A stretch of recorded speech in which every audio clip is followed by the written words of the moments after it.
Okay. Welcome to the New Author Podcast, a weekly podcast diary starring Jerry Evanoff and Rich Kacy. Join them weekly as they talk about writing, publishing, and marketing their books. And now, here are your hosts. Hello, everyone, and welcome to the New Author Podcast. Today is Monday, September 8th, 2025. This is episode number 326, and it is Monday Night Football. Happy Monday Night Football. First Monday Night Football game of the year. I know I'm excited about it. How about you, Rich? Oh, I just can't wait, actually. I have no way to watch it. I don't think. Isn't it? It's who broadcasts it? I don't even know. Isn't Monday Night Football? I think that's an ESPN thing. Yeah, see, I don't have access to ESPN. Oh. I tell you, I almost pulled the trigger and subscribe to, what is it, Fubu or whatever it is. Because Fubu, I think it has. Because that's how I would get access to ESPN and to watch the Lions game yesterday. And boy, am I so happy I didn't do that. Yeah, here it is. It's on ABC. So if you get local, okay, ABC, then it'll be on there, and you can watch two teams that you probably can't stand either of, Chicago, Minnesota. So. No, but yeah, I may, like I was telling you before we started recording, I might actually halfway root for the Bears just because our old offensive coordinator is there from the Lions. The other thing I was thinking, just as the intro was playing, is I was looking over to the right on my screen of the outline for the podcast, and you got an impressive stats section there. It's like about 30 lines long. Mine's 2 lines, and that's about it. A lot of it is the thing that I do at the beginning of every month, where I just talk about all these books. Where I won't do that today, but there are still 4 bullet points other than that. So. But it is actually representative of how much activity we're doing writing wise here in the last 6 months at least. People wouldn't have to scroll past page 1 to see who's been doing work and who's and who has taking a little bit of the summer off. That's right. All right, so let me get into those stats. I will spoil my goal here for one specific reason. The goal, I remember saying last week that I did not know what I was going to get done. I set a word count of 3,000 words. Because I just didn't know, but I didn't know where they were going to come from. I had fantasy football drafts all the time, and I had my golf outing yesterday or 2 days ago, and all this stuff that happened. I ended up beating the goal. I almost beat it on one day. I got 4,466 total words, so I did surpass the goal. And I also woke up in the middle of the night Saturday. I don't know what time it was, but I woke up in the middle of the night and just went, I'm done with book 9. It's finished. Calling it done. There's still about 4 chapters left to go. I don't care. Calling it done. I think in the books 2 through 9 now, and there's 8 books that I wrote. And then if you add in the short story and you add in the novella, that's 11. That's 10 books. I may have only written 3 climaxes, 3 endings. The rest of them, I just leave that last chapter until I go back. So. Yeah, well, I bet if you had written them, I bet by the time you got to them, you'd have to rewrite them anyway. So absolutely, because the characters are going to change from what I have, and the storylines are going to change. So and even if none of that changed, just by going back over the earlier books, you will have come up with a better ending. Yeah, I hope so. Yeah. And by the way, I'll talk about going over old books and what happens here in a minute, because woof. So book 9 ended at 40,462 words. That's 22 chapters. There are multiple chapters with like 2 to 3 scenes each, so it's gonna be a lot of chapters. For the year, I did pass the 145,000 word goal that I set. I'm now at 147,729. I don't know if I'll come up with any new words. I think what I'll probably do is when I sit down to edit book 2, when I get to, there's 2 or 3 chapters there I didn't write, including the ending. I'll count those as new words, but when I'm editing, I probably won't count plus or minus. Because I generally don't do that. For me, it's just too complicated to figure out how many did I start with here and how many do I have. I guess it's not that complicated stuff. I probably won't count the edited words. I'll just count the words for chapters I hadn't written. Next down to edit. So, and then finally, my words per hour actually went way up. It went up 7 words, which is pretty impressive considering I'm 147,000 words into the year. It went up 7 words to 1,294. So unless I had a math mistake, I had a really nice Friday writing session that I counted for. I think it went up 4 or 5 just on that one day. Have you kept track of how many hours you've written so far this year? Hours? I don't think I've kept track. I probably could calculate them pretty easy though, because I have the number of minutes each day. So I can just add it up and multiply by 60. Maybe I'll do that while you talk. Yeah, because man, it would take a lot to bump it up 7 words at this point, I would think. Yeah, So. probably, but we'll have to see. In fact, in my count, see, I'm not totaling this column here that you can't see because I'm not sharing anything, but I probably could sum it up pretty quick and then multiply it by 60. I'll do that while you're talking. Okay. Well, are you all done with your? Oh yeah, go ahead. Oh, okay. Well, mine's short and sweet. I did absolutely nothing. I've been sick since we last recorded last Monday. Actually, I wasn't sick right away, but Tuesday and Wednesday, I worked those days, and it was just I didn't have any time to do anything. The time off I had off from the public desk, I had other responsibilities to take care of. And then basically since then, I did two things. I worked outside, and I think I probably hurt myself by working outside as much as I did, because then I got sick right away, and I've been sick for the last few days. And I'll talk about that a little bit when we do a recap on the week. So no change in words for the week. I did look at it briefly. Maybe I did a little bit of editing, but nothing really plus or minus. I'm still like 41,000 plus on the Cozy Mystery that I'm editing right now, and my total words for the year is still the same, 168 plus thousand. Okay, something doesn't make sense for me here. I totaled that column, and it's 6,850 minutes, right? Okay, so if about I divide that by 60, doesn't that give me the number of hours? Yes, about 100 hours. I feel like it should be more than that. Is that wrong? 100 hours in. I guess not. I guess if I've written 100 times, then divide it by 60 would be 100 hours. Or maybe it'd be an hour each time, which makes sense. Okay. Right. All right. Okay. There you go. So 6,850 hours divided by 60 is 114 hours is what it ends up being. And I do have my number of my writing. Yeah, my minutes per day is 65.9. I calculate that too. Damn. And my words per day is actually 1,420. So pretty happy. Well, you've really beat me even on let's say you only wrote an hour a day, or roughly an hour a day. I think my little spreadsheet keeps track just of the number of days I've written. I think the number of days I've written this year has only been about 45 or 50, something like that. Not even. I don't have that. So. I probably would have to write a little formula that says how many of these are blank. I don't have that, but so I don't know that one. Maybe next week when I'm looking for stats, because I'm not getting new words, I'll throw something like that in. Yeah. All right, so getting to my recap. Okay. We're so much more interested in the stats than we are in the actual stories. The only reason I write is so I have good numbers to say. That's all. That's right. All right, so getting to my recap last week. Tuesday, nothing writing related on this day. I did work from home. At lunch, I sat down and worked out my money situation, where I was after my Vegas trip. I paid some bills, played around with my Shiny Things app. The draft for that was 2 days later. Spoiler alert, I didn't actually use it. It wasn't ready yet, but I think I'm going to use it next year. And then I continued with my work day. I signed off around 4:15, and I did not do anything but sit and watch TV until my next Fantasy Football draft, which was at 8 p.m. This is the league for my current job, which I think I'm going to lose in this week. I'm not sure. I'm going to lose. That's going to be the theme. I'm going to lose a lot of games this week. Oh, I was going to say the job or the league. Oh God, I hope it's just the league. Yeah. Let's not put that out there in the world. Wednesday, I was back in the office. In the morning, I talked about this last week, that I got that email from Mark Manson. It's the Gmail account, and they did email me back to say that. Oh no! This is when I first saw it. Yeah, this is. Wait, in the morning I opened. Yeah. So this is when I first saw it. This is when I first saw the email.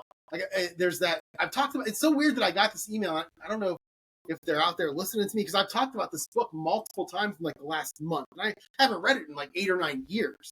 But it's Mark Manson. It's The Subtle Art of Giving Up F, and it's great. It's the only self-help book I've ever read that I was like, yeah, this is really good. And most of it's because I live my life pretty much that way anyway, and that just kind of moved me further toward that, which was nice. So I saw that email, and it was basically saying, hey, wait, I'll read it here. It says, I'm Mark Manson, the author of The Subtle Art of Not Giving an F. And a couple more. And he says, if you're curious, here's a quick link. And then he said, but more importantly, I'm reaching out because I'm always drawn to writers who have the guts to put their voice out in the world. I'd love to hear what drives your work, the themes that keep tugging at you, the questions you can't stop asking, and what keeps your creative fire burning. This is so gross. That is just that's so corporate. That's like if authors, like there was a corporate office that authors went to, that's corporate speak for authors right there. It's so terrible. It says, if you've written something, a published piece, a blog post, or even something in progress, I'd be happy to take a look and support however I can. Writing doesn't have to be a solitary grind. Consider this I'm sure Mark Manson loves seeing this. Consider this an open invitation to connect.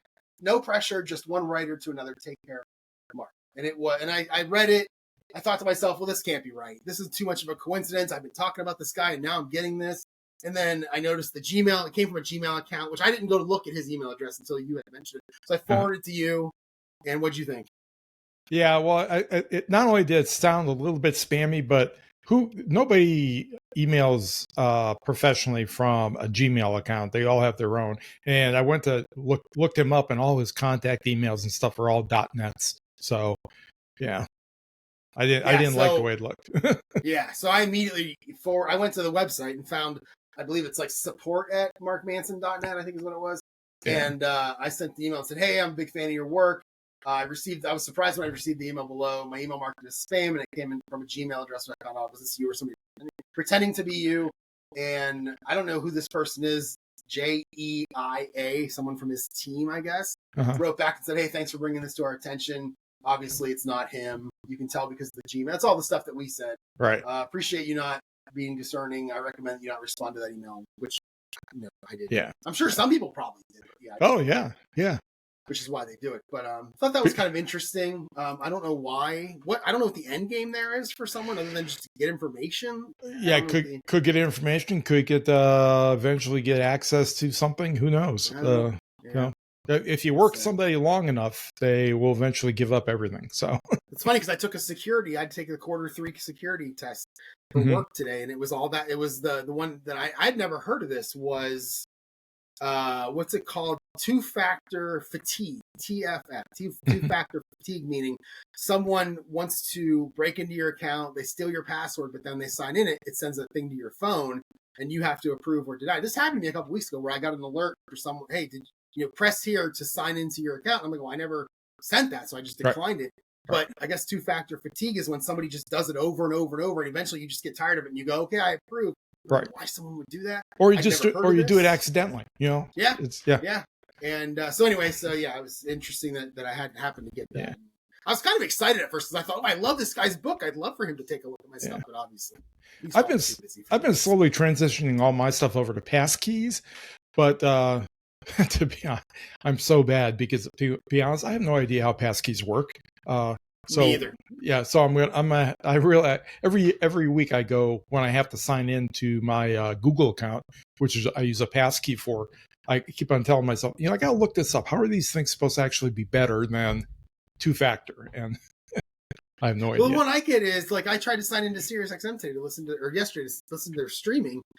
And I click log in, and there's like 3 choices. We can send you a thing to your phone. You can use a passy, or you can use your password. And I'm like, I want to use my password. That's why I have one. Right. And I get annoyed. Two-factor, it drives me. I don't like it. I understand why it's there. I'm glad it's there. I just can't stand it. I do know the one thing about passkeys. It's a one-click thing. So when you go to, like when the login screen comes up to log into my Google, I just have to click the passkey, and I don't have to put in user ID, nothing. How is that safer? I have no idea. Somebody steals your phone. They try to log in. It says, "We'll send a." I guess I don't know what a passkey is. It's just a set of numbers. Well, that's it. I have no idea what it is. All I know is that it's being saved in my password manager, so it is in there somewhere, but I don't know what it is. Yeah. We got somebody's listening to this. Probably, maybe somebody's listening to this and banging on their screen now, going, "You idiots!" Isn't one of you in IT? That's right. Yeah. Well, yeah, that's right. Yeah. I don't even have that excuse. So at lunch, I did. Oh, by the way, I opened Scrivener at lunch to get back into writing, and there was an actual Scrivener update, which was pretty exciting. It really? Not very often. So I downloaded it, installed it. There wasn't much to it. There's some bug fixes and some font stuff, and nothing major. But I installed it and it kept on going. I started working on chapter 19 of book 9. I got 965 words in about 40 minutes on this day. I did a little pre-work on this chapter in terms of what happens when a person is actually arrested. I wanted it to be as real sounding as possible because my main character actually gets arrested in this one and gets kind of hassled by a police officer who's the stereotypical angry chief of police that you see in all the movies. I'm always thinking back to the Beverly Hills Cop one. There's a terrible, terrible riff tracks movie called is it Samurai Cop? I think it's called. It's an awful movie. But there's an angry chief in that one. It's pretty. Anytime you have anything like that, you always have the two police officers who, Mel Gibson and Danny Glover. They're going to get stuff done, and they're going to do it. They might bend a few laws to get it done, and then they're going to get yelled at by their chief, who's going to end the yelling by going, and I'm going to give you guys a promotion. That kind of right, thing. Right. That's kind of what I'm trying to write. Although not near as angry, but still a little annoying. So I did a little ChatGPT, I did a little Googling, came up with something that seemed right in terms of the way you get arrested, like the order of things that happen and how official it can be still when you have an annoying police officer that's doing it to you. And that was like my first 15, 20 minutes of writing. So I didn't get to my 1,000 words, which is what I generally try to get to on those lunch breaks. But I got to 965, so I got close enough to be okay with it. In the evening, nothing much. I had some dinner, and then I had my next fantasy football. This one was an auction. Went from like 8 until about 10:45, then I went to bed. I'm always happy with my teams after I draft or auction them. And then week one just completely humbles me with the number of terrible players I drafted. So. You mentioned the Scrivener update. There was an update that came through on Vellum as well this past week. I think it was either this past week or the week before. You can do a lot of new cool stuff with Vellum. I don't know if you've ever used it. Have you used Vellum or no? Oh, no, okay. Never. Lindsay bought it when she published her book. She actually used it to format one of mine, but I've never actually opened it because it's only Mac. Right, it is Mac, or you could use Mac on the cloud if you wanted to. Yeah, but anyways, you can. It's advanced now all the way to the point where you can have images and pictures as backgrounds on pages. So, I don't know why you want to do that, but okay. Well, a lot of fantasy books will drop in, a faded out version of a drag and drawing or something on a page, and then you can have the text over the top of it and stuff like that. Does it make it hard to read? Well, it can. Yeah, you got to be good at what you're doing in order for it to work. But you'd see a lot of it, a lot of times on the very first page of a chapter, and sometimes it'll be like the image will be part of the page, and it'll be like then there'll be like a curve through the middle of the page, and then the text will be on a blank spot. It's kind of people do all kinds of interesting designs with it. People that are way more creative than I am. Yeah. All right, so Thursday back in the office for the second straight day, and that's gonna be my schedule going forward. Wednesday, Thursday. That's what I'll do this week, and that's what I'll do most weeks. I'm sure there's some weeks where I think I have the Canine Paw Spa lady coming to for Max sometime in October on a Wednesday, so I'll do like a Tuesday, Thursday. For the most part, I'll be doing Wednesday, Thursday. At lunch, I took a short lunch on this day because I had to leave early. I had a fantasy football draft that night. So I ended up getting 865 words. They gave me a nice round number of 1,700 over those 2 days. And that put me at 145,063 for the year, which is when I officially got past my 2025 goal. All right. That was pretty exciting to see. Now, okay, so what do you have to do now? What do you mean? Well, what do you do when you reach a goal? Oh, do I have to hit a sound? Is that what you want? Yeah. Here we go. Boom. Wait, is it playing? Oh. No. There you go. Thank you. I want to thank my God, my agent, my parents. All the little people. And all the little people who support me.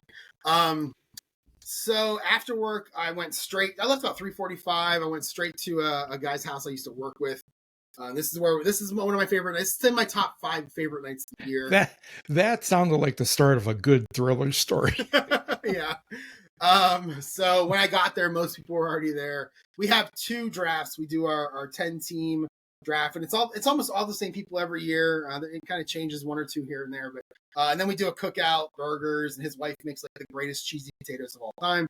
So burgers and potatoes and hot dogs and a lot of stuff you want to eat. It's great. And then we do another draft. This is the one that actually goes into the evening, and by the end of it, we're standing in the dark, other than the light on the porch, and then he brings a TV out so we can start watching the football game. So we were watching Dallas and Philly as we were drafting, which was fun. And I ended up leaving probably around 9:15, 9:30.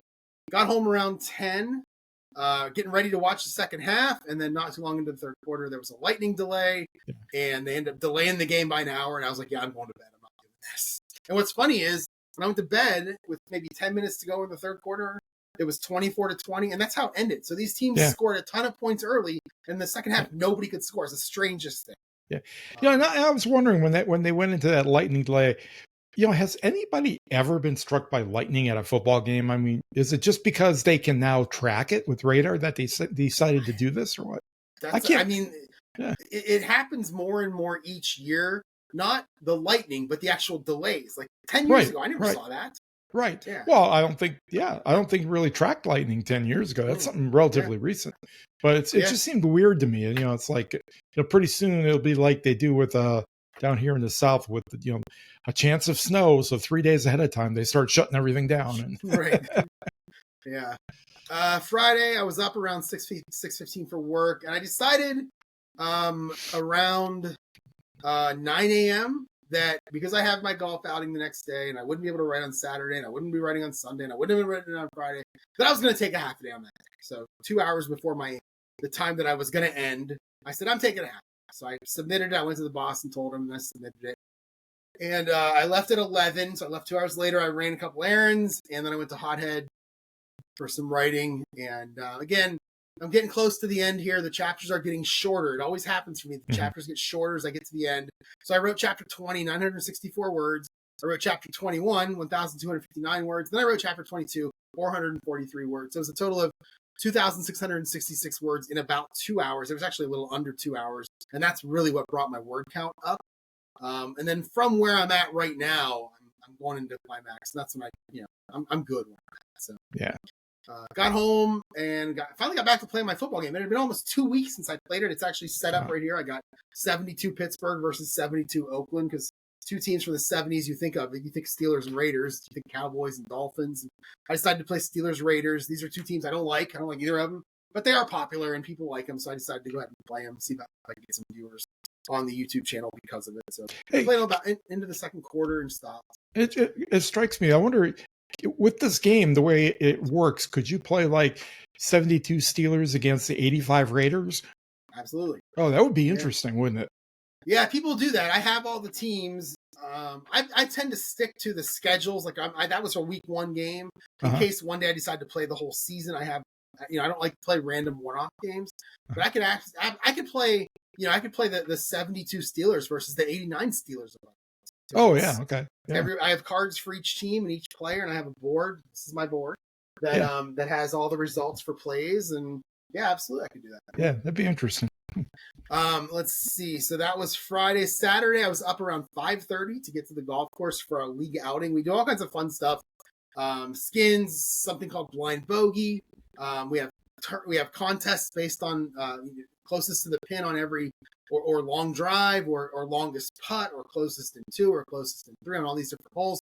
And I felt good. I told the guy that I was that taking the money. I paid him $22 to get into all the contests. And I told him, I said, I feel good today. I'm probably going to shoot 86. That was what I told him. And so I started playing, and I was playing better than I've ever played there from the men's tees. And at one point on number 10, the 10th hole, I made like a 30 to 35 foot putt, just sunk it right into the hole. And I actually won money. I won $20 for having the longest putt on that hole. I hit my longest drive ever on at least 3 holes I can think of right now. 1, 2, and what was the other one? No, I can't think of what the other one was. I don't remember what the other one was. But I was killing them. I mean, this lesson I took a couple weeks ago, and then shortening my backswing a little bit has just totally transformed my game. And I shot an 82, which is the lowest I've ever shot there from the men's tees. And it was literally just 10 birdies, I think 2 double bogeys and 6 bogeys, something like that. Just played really well. You can, you shoot an 82 and then you can start realistically thinking about shooting sub 80 at some point. Yeah. Oh, I have one this year. I was 79, but that was from you did. That was from the white tees. That was from the seniors tees. I want to do it from, in fact, with like 4 holes to go, I needed to par out. And I 3-putted 2 consecutive holes. I was so annoyed. Because the second 3-putt, it went right to the lip and just stopped. It's like, come on, fall in. That's when you need Bill Murray to start blowing things up. Yeah, we need a good explosion. So I ended up winning. I paid $22 for all the stuff that we do, and I ended up winning $47 in prizes. So that was nice. I didn't get home, and we have our steak dinner, and it's a good time. It's a fun time. So I didn't get home around 4:30, and then I didn't do anything after that. I crashed on the couch again until about 9:45. I went to bed at like 9. I didn't have to get up the next day, but I went to bed at like 9:45. I was just falling asleep. So woke up in the middle of the night, and this is where I decided I was going to be done with book 9. I don't know why I woke up thinking about that, but I did. I was probably thinking about, what am I going to write tomorrow? And I just went, you know what? I'm done with book 9. I'm good. So I went to Panera. I got up around 6:30, checked all my fantasy football teams, balanced the checkbook, showered, knocked Panera. And the first thing I did was, obviously, I ate my blueberry. And then I went and joined Walmart Plus. And I don't know if you're familiar with Walmart Plus. It's Walmart's attempt to compete with Amazon Prime. Yeah, delivery, right? Yeah, well, delivery, but I also got Paramount for free, streaming service Paramount for free. Really? And you get discounts and stuff like that. I think there's even some stuff for, there's somebody partnered writer-wise or author-wise with Walmart. I can't think of what it is right now. But I remember seeing something writer-related with Walmart. I'm going to have to look that up and bring it next week. I don't remember what it was. But there's a whole... So, and the reason I did it, and it's, it's me being lazy. The reason I did it is because I hate getting groceries. I hate going to the grocery store. Every week I go to the grocery store. I can't stand it. I'd rather they just deliver. And I think I tried to do this a couple of weeks ago with Uber Eats. I thought maybe I can get Giant Eagle to deliver me or something, or the local shop and say to deliver to me. But I just hated the idea of browsing for food on the internet. But then that went away because I really hated the idea of going to the grocery store more. So I got home from, let me do the writing first here. So I went back to book 1. So this is where I'm done with book 9. Back to book 1 now.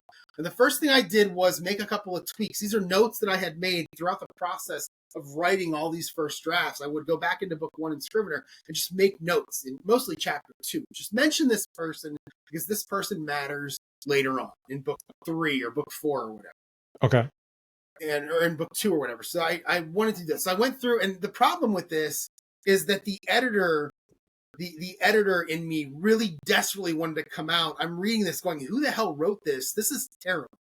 Like, this is the one I've already published. This is awful. Why would somebody write that phrase? That's got to be changed.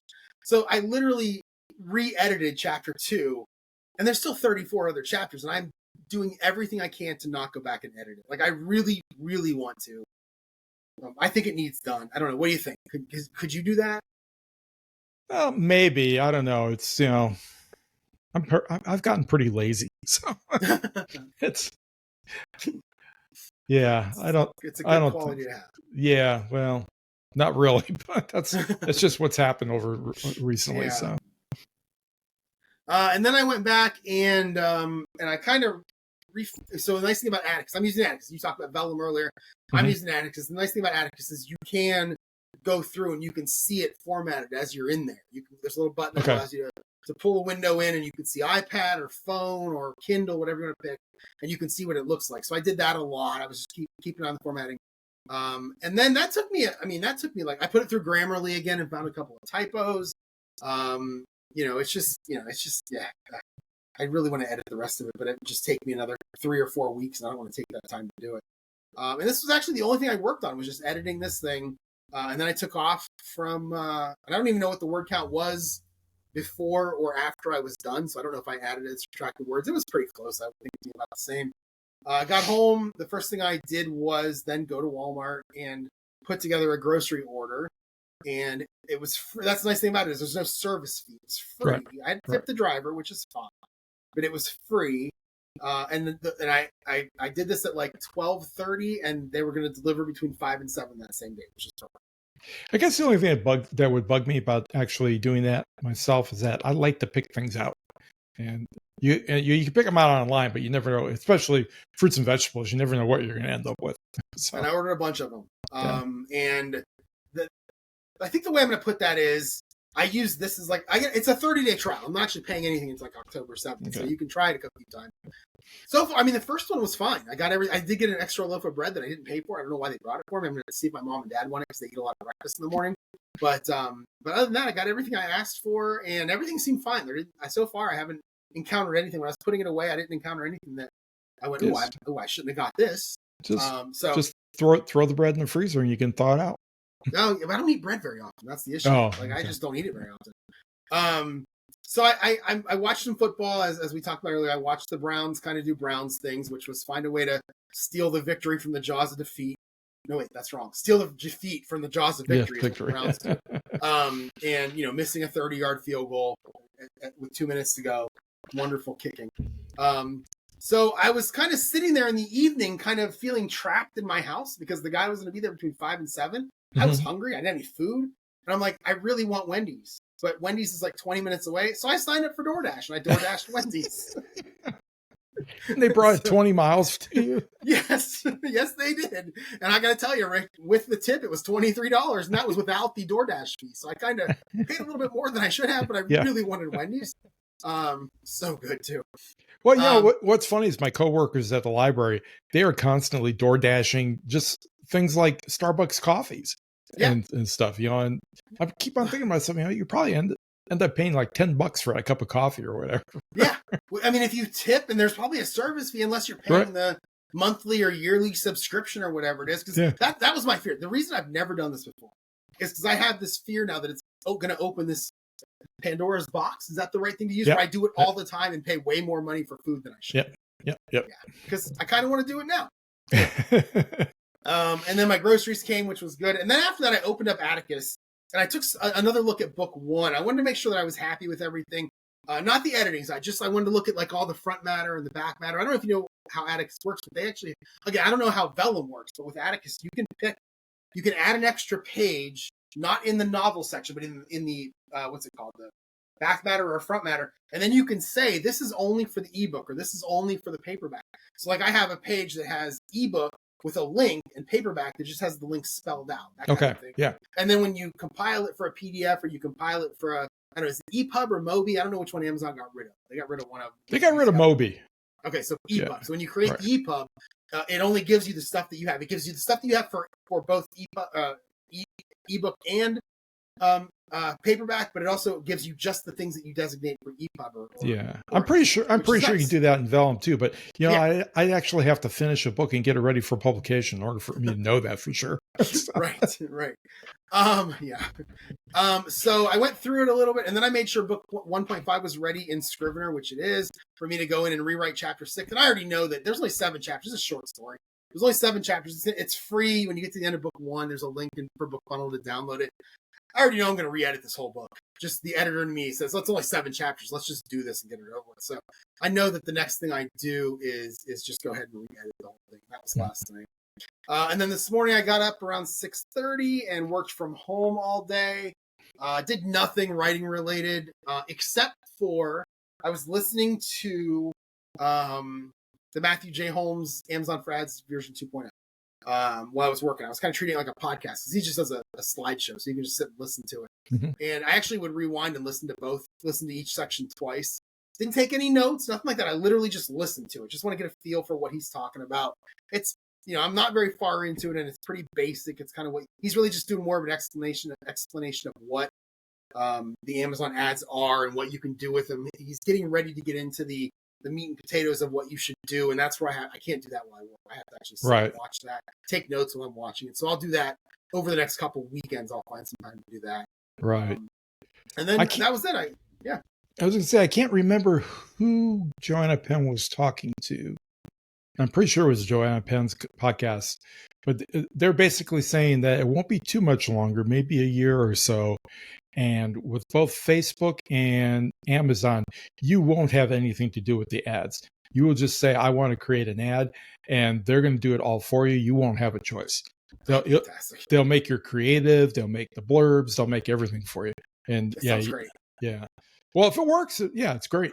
So we have to see if it works. But that's what both those companies are moving towards, where it's just hands off.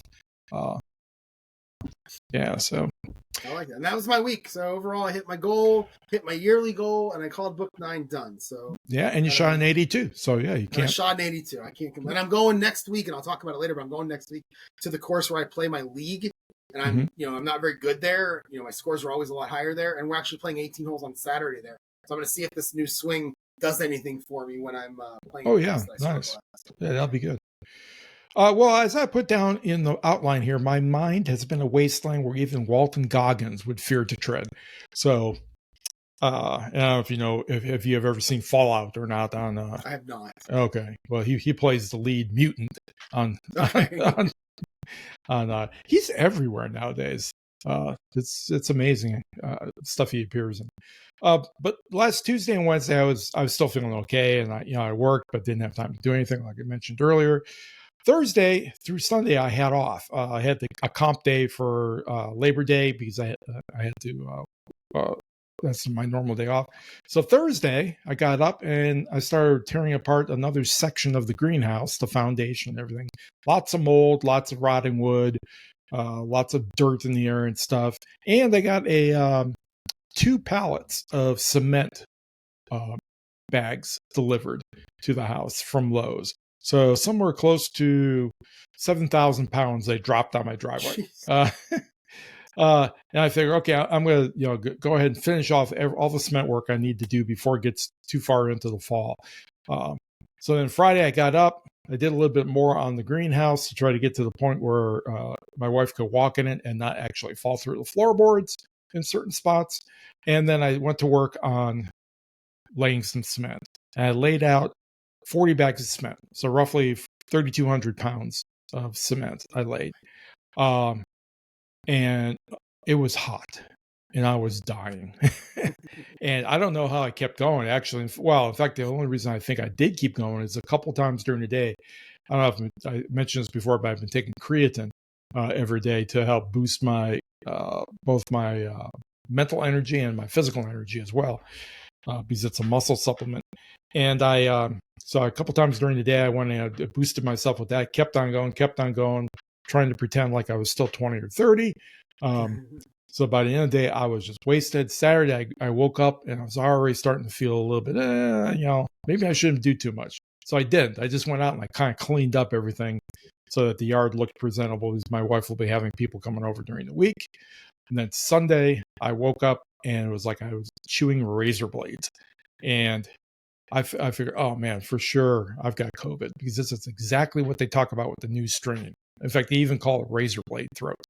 But then by the end of Sunday, it gradually went away during the day. So if I did catch COVID, my immune system eventually kicked in, because I'm vaccinated to the hilt. I haven't gotten a brand new one yet because it's not available, but I will as soon as it comes out.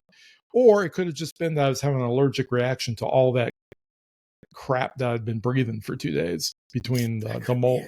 Yeah, the mold and everything from the rotting wood and all that cement dust. So I was wearing a mask when I was doing the cement for the most part. But yeah, you never know. Stuff hits you sometimes. But the upshot of the whole thing is that Tuesday through Sunday, I did no writing at all. I didn't even, I looked at it once or twice when I was at work, didn't really, piddled around a little bit, but did almost nothing. I did do a little bit of reading in the evenings. I finished up the Straight Man book that I was reading that had a satisfying conclusion to it. And then I've started reading 10 Little Indians by Sherman Alexie. I don't know if you've ever heard of Sherman Alexie or not, but he's heard of 10 Little Indians. That's Agatha Christie. Yeah, that's an Agatha Christie mystery. This one is a book of short stories.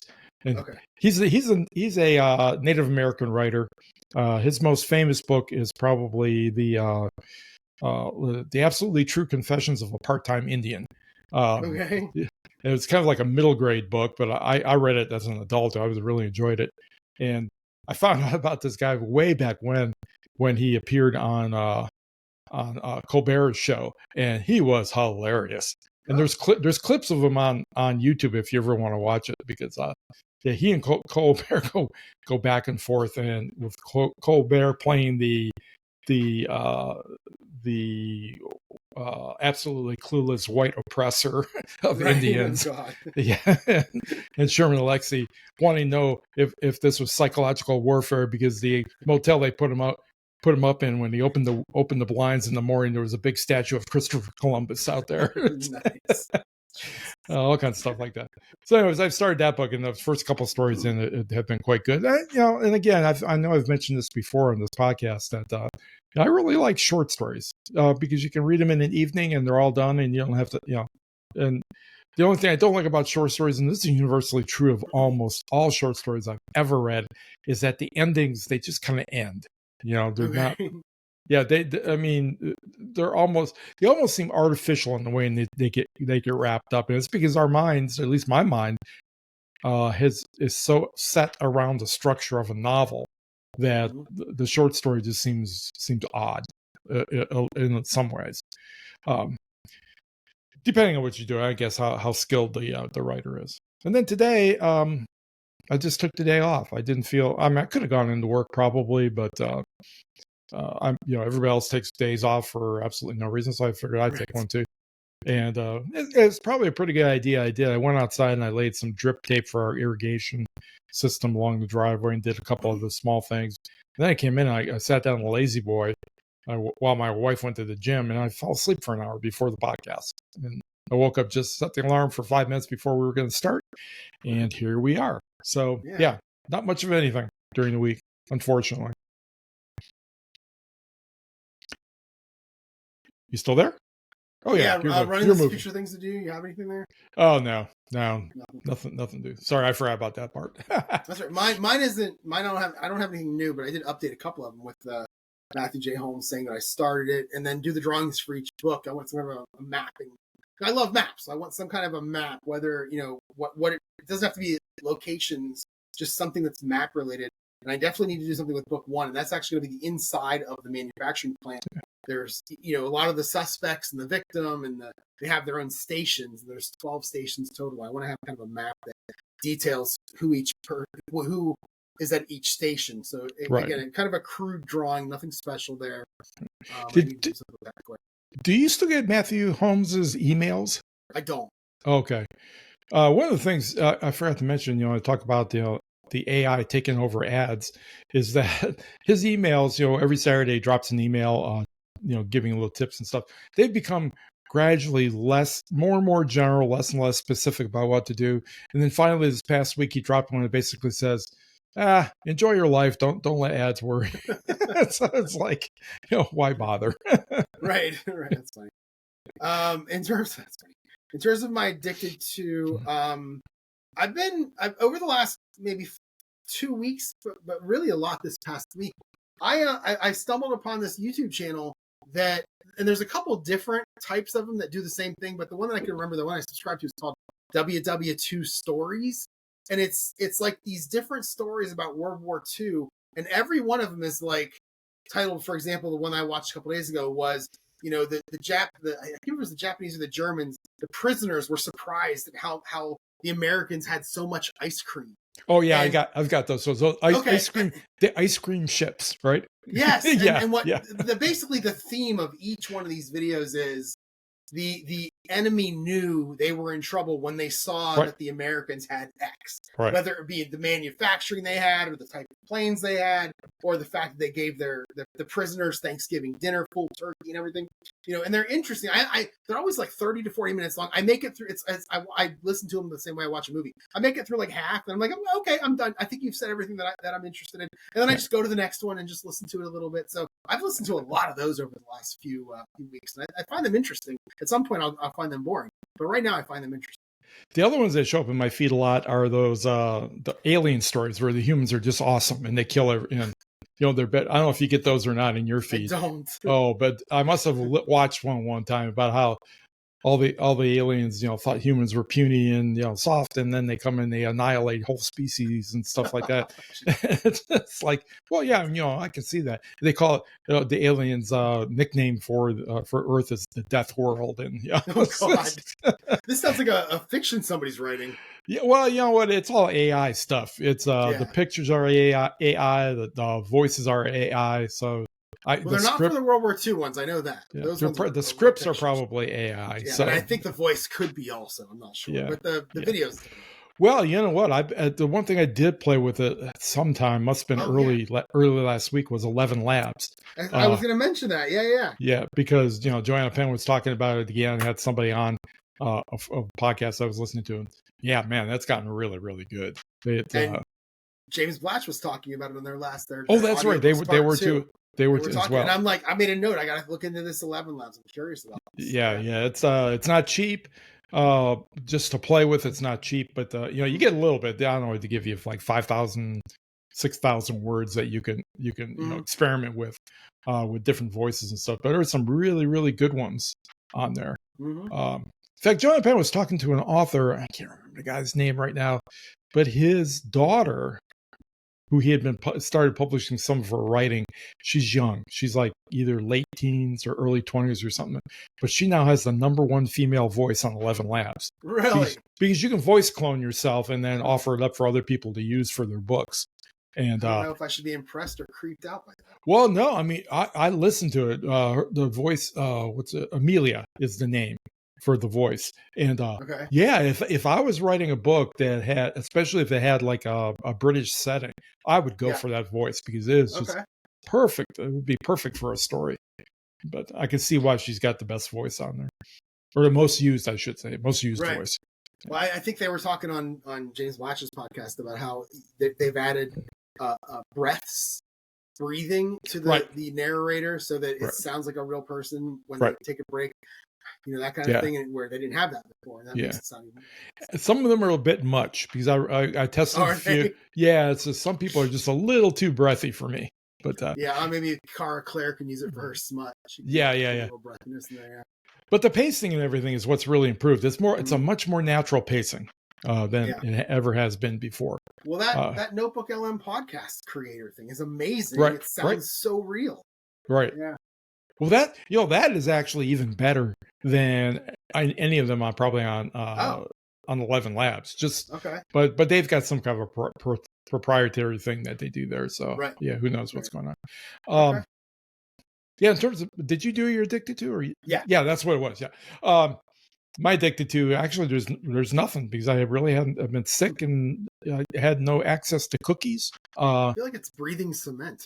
Yeah, breathing cement. Have been eating mint chocolate chip ice cream every night for the last 5 days or so. So that's probably, I don't know if you have Bluebell ice cream up by you or not, but if you do, get it, and if you see it in the store, get it, taste some of it, take some of it.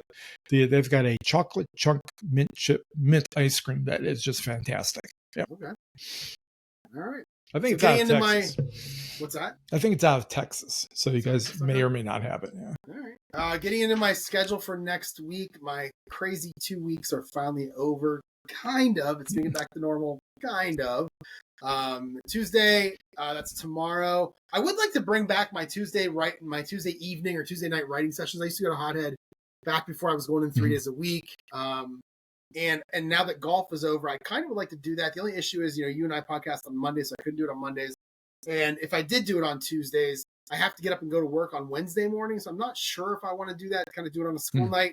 So I'm not sure, but that is something I would like to do, is getting back into a one evening writing session during the week. I did enjoy that. I got stuff done during that time. So we'll look into that. It could happen tomorrow. I don't know. I wouldn't be out until like 12 o'clock. I'd be home by like 8. Probably 7:30 even, because whenever I take my dog to my mom and dad's, they always want me to come in and get him by 7:30. So I gotta go to bed. But so maybe I could do a Tuesday, leave around 4:30 or 5, and then be home by 7:30 and just get, even if I get like 1,000 words and just get something done. Yeah, just stop at someplace on the way home, right? Well, no, I'm talking about when I'm working from home on a day where I'm working. Oh, that's right. Yeah. So I do need to find some time this week to edit chapter 3 of book 9. I think I'm going to go ahead and skip chapter 2 and just go right to chapter 3 because I have my writers club Thursday night and I need something to read to them. So I'll probably start doing that tomorrow. So that'll probably be a Tuesday thing during lunch, most likely. I hope I can get it done in one day, but I'm not sure. It's about 1,400 words, so if I can get it done in one lunch break, I think it'll be really good. So then Wednesday. Do you think when you go back and you start editing, are you going to go all the way back and redo book 1 at all, or are you just going to leave it as it is? And well, that's what I was talking about earlier. Just that one chapter that I edited. Yeah, I really wanted to edit the rest. That's true. I'd love to. I don't have the time. If I do that, then I'm going to miss my December 16th deadline with C for book 2. And I would love to do that. I also don't think it would be a good idea to edit like half of it and then not edit the rest of it. I feel like it would seem completely different when you move into it. So I'm just going to do book chapter 2 and that's it. Yeah. Boy, it's driving me crazy. I want to do more, but probably not going to. It's out there. Fine, whatever.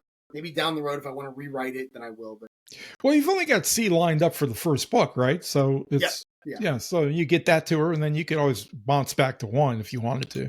And the question is, when do I want to mark it? I'm not sure yet. I mean, I feel like I want to just do it now and I get some Amazon ads, but I don't really want to market to someone who's going to buy book 1 and then maybe even download 1.5, but then not want to wait 6 months for book 2. Right. You know, by the time book 2 comes out, maybe they forgot about it. I'm trying to strategically start the heavy marketing when I have 3 books out. Right. So I'll do book 2. And then maybe at that point I can go back and do a little bit of book 1 stuff. Once book 3 is out, I'm done with book 1. I'm not touching it. Because book 3 is kind of like where the trilogy is going to start. Right. That's going to be 2, 3, and 4. But I'll get to that point where I can't touch book 1 again. So. Right. Right. Wednesday, I'm back in the office at lunch. We have our next book club meeting, I believe, on Wednesday. So I'll be in that. So there'll be no writing or no editing at lunch on that day. We're going to discuss James and Huck Finn and all that fun stuff. I don't really know what to expect because we haven't gotten a book for September yet. I don't really think that, having only 5 people show up for the second month after we had like 12 or 13 the first month, it's kind of rough. I'm hoping that we get a lot of people this time. And because I feel like there's this greater than 0% chance that it could just end. They could be like, nah, we're not doing it anymore. Right. Right. There's a document out there for people to suggest books. And I went in last week and I suggested 4. I put that Raymond Chandler book in there. Was it The Long Goodbye? Long Goodbye. Put that in there. I put in the Star Wars book I love, The Lost Stars. My sister told me that I should read what's his name? Not Dan Brown. The guy that wrote The Martian. Andy Weir. So the Project Hail Mary, I think it's called. Right. And she said that the main character reminds her of me. Oh, really? And I said, well, that sucks because Andy Weir's first book I read for the 376 pages podcast, and it's called Artemis, and the main character in that is so utterly awful. She might be one of the worst main characters I've ever read in my life. And I'm worried now that this Andy Weir character for Project Hail Mary is going to be as bad as her, and Lindsay thinks it reminds her of me. That scares me a little bit. Andy Weir's very first book was The Martian. And then he wrote Artemis and then Project Hail Mary, I think. Yeah. And then I put another book in there. I texted, and I don't even remember what it's called now. Oh, I can find it. I texted Lindsay and said, hey, I'm making suggestions for the book club. Why don't you give me one book that you like? Because she reads all the time. And she gave me something called This Tender Land by William Kent Kruger. Which, funnily enough, if that's a word I can use, it reminds me of Huck Finn. But it's American Indians, and it's based in the North. I think it's in Minnesota. And it's obviously written many, many years later, but it reminds me of Huck Finn. It's about a group of kids that leave and end up on the Mississippi River. And so she gave me that one. So I put that in there. I literally I've never read this book. I don't know what the genre is. My sister said I should put it in. So, but I'm the only person to add books to the list. So really? At least since last Tuesday when I checked. So I have no idea. Or Wednesday. I have no idea if what's going to happen when we get in there and we're near the end of it. Are we going to keep going? We have no book for September, and it's going to be, September 10th by the time we start talking about it again. So that wouldn't leave much time for September. So I have no idea what's going to happen. Yeah. It's always hard to get them going and get people to have buy-in and to keep at it, because unless you've got some big readers, right? Which we have hard. one. She didn't show up. I was very surprised. She's like what do they call them? A whale. She reads a book every couple of days. Okay. Every book that we bring up, she's read. So, it's I'm surprised she didn't come last time. It could be because of the book we chose last time. That self-help one that nobody read. Right. So I don't know. We'll see what happens Wednesday. But I'll keep going. I'm happy to keep going. Depending on what book I've read 2 out of the 3 so far, so I'll keep going. Thursday, I'm in the office. I still have to look at those. I still have to look at the inconsistencies that edits by Tony gave me when she did my story Bible for book 1. There were 2 things she found. So I'm going to go in and look at those and decide if I want to make changes in book 1 for that. And then I'll be done with book 1, and I will move on to book 1.5. That is that 7-chapter short story. I'm going to rewrite chapter 6 and then probably re-edit the whole thing. It's only, I can't even, 8,000 words or something. It's not very long, so it'll be easy for me to go through. And once I'm finished with that, I'll be ready to go back to book 2, where I want to get, the first book that's not published. Friday, I do have my writers club in the evening. I will read chapter 3 of book 9 to them. Friday, I'm working from home. It'll be a half a day. I'll shut my laptop around 11 a.m. and go somewhere and do some heavy editing for a few hours. Saturday, we do not have golf in the morning. Saturday or Sunday, the course that we play at is got outings both days, so we have there's no way for us to golf there. So we did make plans again. I mentioned earlier, we made plans to go at 2:50 p.m. There's a foursome. We're going to go to Manakiki where I play my league and see how that goes. I won't be home, and that's going to be a anytime I can get close to Micro Center in Cleveland. I love that store. It's a computer store. It's huge. Anytime I can get close to it, I'm going to go. I've been there since last May, so I'm definitely going to go. I'll probably go there first, then I'll go somewhere and I'll do some writing or some editing. Maybe there's a Panera or a Chick-fil-A or something nearby if there is. It's a busy area. And then the golf course is only about 10 minutes from there. So then I'll go to the golf course by 2:30. So I'll definitely get some editing done on Saturday. Sunday, I'll get on the road early, probably around 9. Head to my buddy Brian's house. We'll go down, get there by noon, eat some pizza, watch some football. Last year, I think it was week 2 last year where I drove down and to see Ringo Starr and his All-Star Band, and this time it's going to be drive down and go see Weird Al. So looking forward to that. That'll be awesome. I can't wait. And then no writing on that day. And then I took a PTO, half a day PTO on Monday in the morning. So I'll get up at Brian's in the morning, and then I'll drive home. Then I'll probably try to work from 12 to 4, just so I don't use a full day and I have a half day for somewhere else. I don't know what to do about a goal. I think the goal I'm going to do is have book 1 and book 1.5 done and ready to put back onto Amazon, republish back on Amazon, drafted digital, book funnel. I'll update my Etsy store where I sell autographed copies. I haven't sold any of those in a long time, but I haven't really published any or pushed anybody to do it. So nobody really knows about it. It's on my website and that's it. But that's probably going to be the goal, is just to be ready next week at this time when you and I are talking, be ready to start the editing of book 2 is kind of what I'm looking for. So sounds like a busy week. Yeah. My week is my last one, and then it gets back to normal where it's like 5 days at home, 2 days in the office, 3 days working from home, half a day Friday, and then a weekend. That's kind of where football on Sunday. That's what I'm shooting. As is appropriate for the winter time. You want a nice schedule for the winter. Yes. Me, my week coming week is exactly 2 lines long. I work up through Saturday, and then Sunday I have off. And then Monday I will be back at work and we'll be podcasting that day. And I can't make any plans right now if I don't kick or get rid of what's kicking my ass right now in terms of this illness. But hopefully another day or two and it'll pass. I will be going to work tomorrow. I don't have to go until noon. We do have our book club on Thursday evening where we're going to discuss Wayward. I really enjoyed that book. That was the one that had kind of a little bit witchy vibes to it. And our book club has been actually growing. We're probably up to 14 or 15 members now. Wow. We're about maxing out. When I took it over and started advertising it, it was at 4 members. So we're doing good. Having a home in the library and being able to advertise really helps, because you can. There's always book people wandering around the library. They're looking for other book people. So that works out. And I don't really have anything to share because I had a really boring week. So. I don't either. I'm just doing what I'm doing here. I'm getting to the point where I'm going to be able to talk about things on this podcast other than just writing, and that's like marketing and publishing. Over the next 4 or 5 months, editing. Getting my stuff to the editor, all that good stuff. So I'm glad that I got through these 9 first drafts, and now I'm on to back to where I started, so I can start editing too. It's been a long haul. I mean, how long have you been working at? Almost 2 years now, or? I started book 2 in like June of 2023, and then decided in December of 2023 when you and I were making our goals that I was going to write through book 9 before I actually went and edited it. So a little over 2 years, Yeah, a lot of stick-to-itness. Yeah.